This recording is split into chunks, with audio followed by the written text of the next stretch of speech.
Posible nga ba na itong Barangay Ginebra ay makuha ang guard na si Jordan Heading? Kung hindi niyo pa nababalitaan, meron kasing report na lumabas na ito raw TNT tropang 5G gustong makuha si Joshua Monson mula dito sa Titan Ultra. Ang gustong ibigay ng TNT na kapalit ay si Reynam Batak at Simon Enciso. Pero ang gusto ng Titan Ultra ay si Jordan Heading. Kung sakaling pumayag ang TNT at i-trade na si Jordan Heading sa Titan Ultra kapalit ni Joshua Monson, may posibilidad na rin na itong Barangay Ginebra makuha na itong si Jordan Heading mula sa Titan Ultra.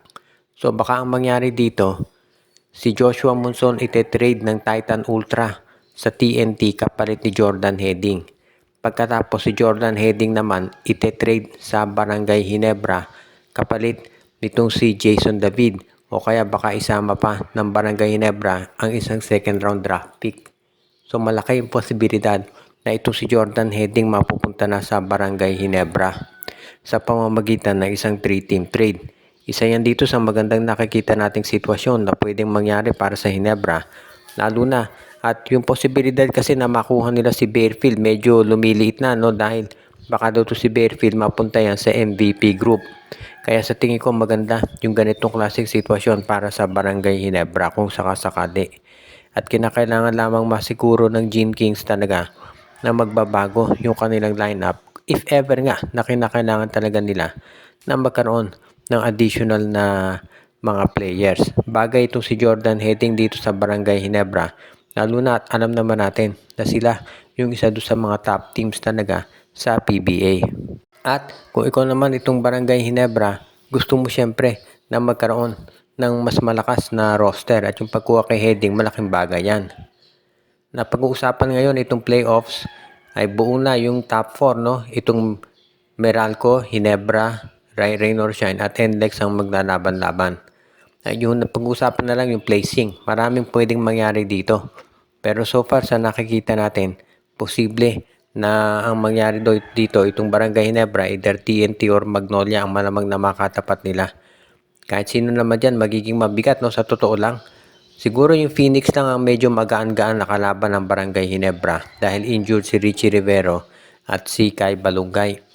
Pero kung TNT, Magnolia or San Miguel ang kalaban, mabigat yan para dito sa Gene Kings at alam naman yan ni Coach Tim Cone.